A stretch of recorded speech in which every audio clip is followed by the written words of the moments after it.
ZDTech. 3 minutes pour tout comprendre. Bonjour à tous et bienvenue dans le ZDTech, le podcast quotidien de la rédaction de ZDNet. Je m'appelle Clarisse Trey et aujourd'hui, je vous explique pourquoi le vent syndical qui souffle sur les GAFAM est encore très mesuré.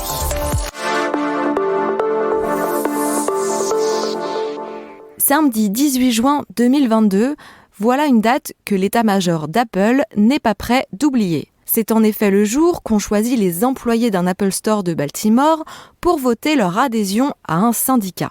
Et c'est une première aux États-Unis pour la marque à la pomme. Pour comprendre le contexte, il faut revenir un peu en arrière. La pandémie et l'inflation touchent durement les salariés depuis plusieurs mois. Conséquence, une vague de syndicalisme gagne les entreprises américaines de la tech.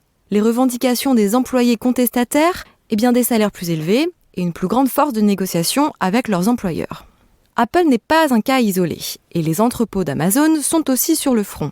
Souvenez-vous, c'était au printemps dernier, les employés d'un centre de tri new-yorkais créaient le premier syndicat de l'histoire du géant de Seattle.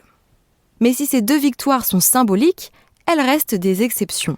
Il faut rappeler que les salariés d'Apple n'en étaient en rien à leur coup d'essai. Plus tôt dans l'année, une tentative avait en effet échoué dans un Apple Store d'Atlanta. Et sur les 270 magasins que compte Apple aux États-Unis, il n'est pas exagéré de dire que le chemin sera long et semé d'embûches. D'autant plus que ce n'est pas la direction qui va les aider. Son but, décourager les équipes qui tentent d'organiser un vote syndical. Ses arguments, un intermédiaire compliquerait les rapports entre Apple et ses salariés.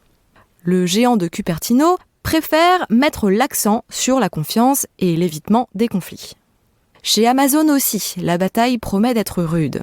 Ces 2 derniers mois, 2 tentatives de formation d'un syndicat ont déjà échoué. Pourtant, la victoire retentissante de l'Amazon Labor Union à New York était prometteuse. Mais elle n'a pas été suivie d'effet. Et les tensions se cristallisent entre le syndicat et Amazon. Le géant du e-commerce essaye même de faire annuler l'élection. La raison ? Les employés auraient été intimidés par les organisateurs pour voter oui. La bataille s'annonce longue pour les salariés des GAFAM. Mais qui sait, la brise syndicale pourrait un jour devenir un ouragan contestataire.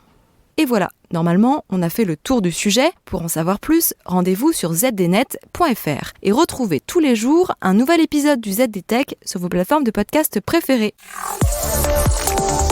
ZDTech. 3 minutes pour tout comprendre.